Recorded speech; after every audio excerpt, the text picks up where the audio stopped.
my dear friend आज topic हूँ जन्म मृत्यु गूढ़ रहस्य माने आमर 18टी पुराण अच्छी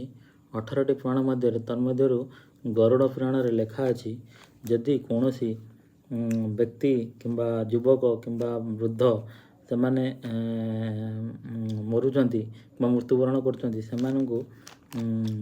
गरुड़ पुराण हिसाब रे सेमानकर इच्छा हुए जे सेमाने बंचिया पई आउ थरे माने शरीर भितर को आउ थरे पशिया पई तांकर इच्छा हुए कारण आम जो पढ़ुचंती से पढ़ला भितर भी सेमाने चाहि थांती जे आमे शरीर भितर को आउ थरे एंट्री करिया पई किंतु आमे कोन करंती ना मरिला समय आमे कोन करंती ना नाकरे किंबा ये कानरे तुला दे दियंती नाकरे दे दियंती कानरे दे दियंती तुला देवा द्वारा कौन ना आत्मा पशिया कौन रास्ता न थाए जो कि सी चेष्टा करे सी आत्मा जावाई से आम तुला देकी जड़े दी था ये तो होगला युवक आ वृद्ध बोध किंतु जो आम जानी छोट पिला जो मरुँच 27 मास पर्यटन छोट पिला से कौन ना से जो मरती जब मृत्युवरण करती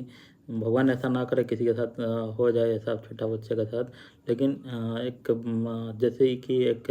हम लोग बात कर रहे हैं इसके लिए मैं बोल रहा हूँ अगर कोई छोटा बच्चा का ऐसा कंडीशन में हो रहा है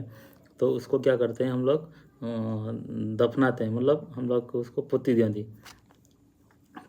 जहाँद्वारा पुतिया द्वारा कौन हुए ना से मैंने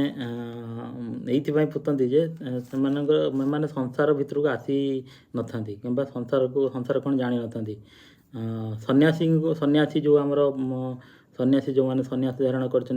पुती था ये संसार में पशि न पुती दियंती किंतु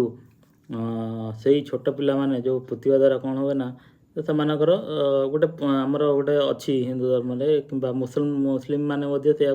पुतंती कथा छाड़ू आम हिंदू कथा कहे आम छोट पिला पुतंती